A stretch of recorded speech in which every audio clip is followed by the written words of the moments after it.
Hey, what's up, everybody? I'm Jay Hollingshed, your personal high performance mindset coach and public speaker, coming to you once again with another episode of my 7 pillars of mental performance in 365 days.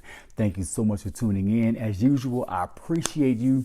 You are a blessing to me. And today is consecutive episode 343 of 365. Yes, we are almost at our deadline, 343 of 365. So, before we get into that, let me finish that. Today is Saturday. Saturday is day 7 of the week. We will be discussing pillar number 7, which is positive and negative self-talk. Let's get into our roll call for everybody that's tuning in, starting with my wife and my daughters, Jaleesa, Brianna, and Lisa. My Hollingshed family is in effect. We got Nehemiah Wesley Sr. I appreciate you for tuning in. My big brother, AJ, what's up? I appreciate you for tuning in as well. And everybody else that's tuning in, I know once I get started, more people are going to be scrolling up like Metric Hauser right now. What's up, Metric? I see you. I appreciate you as well. Those that are watching this on repeat, thank you so much. So protocol having been established, we've done our roll call. Let's get right into it. Positive and negative self-talk. I got about 9 minutes left, so I'm going to hit you with this positive and negative self-talk real quick, and hopefully it will give you some insight on how you can change or develop your self-talk from negative to positive. So if I had a title for this one, it would be entitled The Development of Your Self-Talk. The development of your self-talk. Now, our self-talk goes through a stage similar to pregnancy. Okay? Before our psyche gives birth to the words that it gives us, it speaks to us. Before it gives birth to the words, it speaks to us in our spiritual ears, in our mind, that we can hear internally. It has to go through a development process. It doesn't just get random words to speak to us. So where does it come from? How do these words develop? Where does the psyche get this information to give to us? Here's how it happens. In pregnancy, you have 3 trimesters.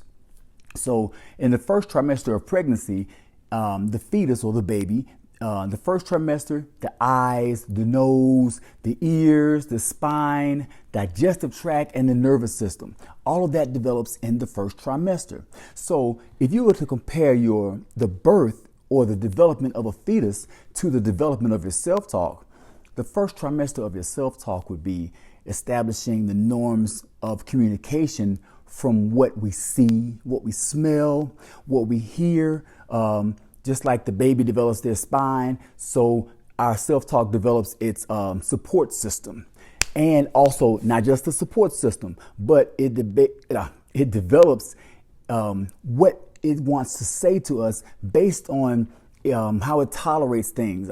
The toleration, it develops what it's tolerant to, also what it's sensitive to, just like the baby develops its nervous system and the digestive tract. So the self-talk would have to be developing its sensitivity and what it's tolerant to. So all of that is in the first trimester of the self-talk. Now in the second trimester of the fetus developing, it develops the fingers, it develops the toes, the eyelids. So in the second trimester of your self-talk, you will be the psyche develops the ability for the conversation to grab hold to things. What is it going to grab hold to?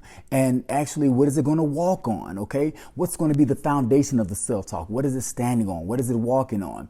Being that the baby develops the eyelids in the second trimester, your self-talk develops what it's going to close its eyes to. It's going to close its eyes to things that it's not interested in, things that don't get its attention, things that it's not used to.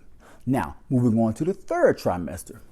Now, if we're looking at the third trimester, the fetus develops lungs, reflexes, the ability to turn its head.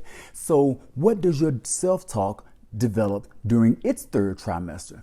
Well, it develops what it wants to take in. Just like the baby develops the lungs and takes in air, well, the self-talk or the psyche develops the ability for the self-talk to take in certain things, to process in order to speak to you so you can hear, in order to speak suggestions to you.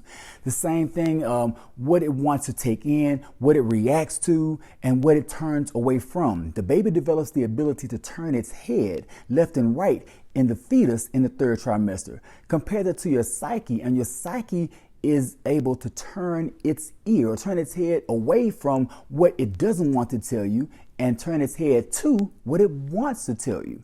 But here's the thing. It's all based on your environment, the environment you are in. That's what's establishing the foundation of the self-talk, okay? What is it used to? It's growing up in some type of environment. That environment is shaping, like the mother's womb. What the mother is exposed to is shaping and developing the baby or the fetus. That's why they want the mothers to avoid smoking, bad habits, drinking, drugs, things like that, because that's the baby's environment that the baby is being developed in. So you and your self-talk, how are you developing your self-talk? What environment is your self-talk being developed in? Well, that's up to you. Depending on the movies you watch, the books you read, the people you hang around, the company you keep, the music you listen to, the places you go, the places you hang out. That's your environment. Now that's your physical environment. What about your mental environment?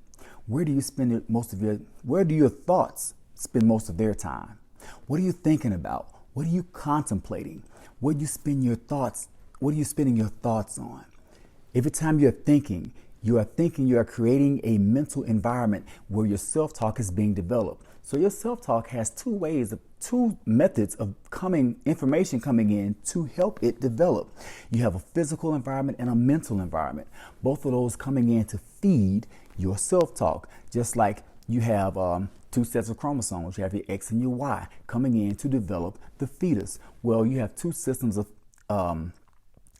influence coming in to develop your self-talk. When that happens, that's when your psyche gives birth to the conversation. It gives birth to the dialogue.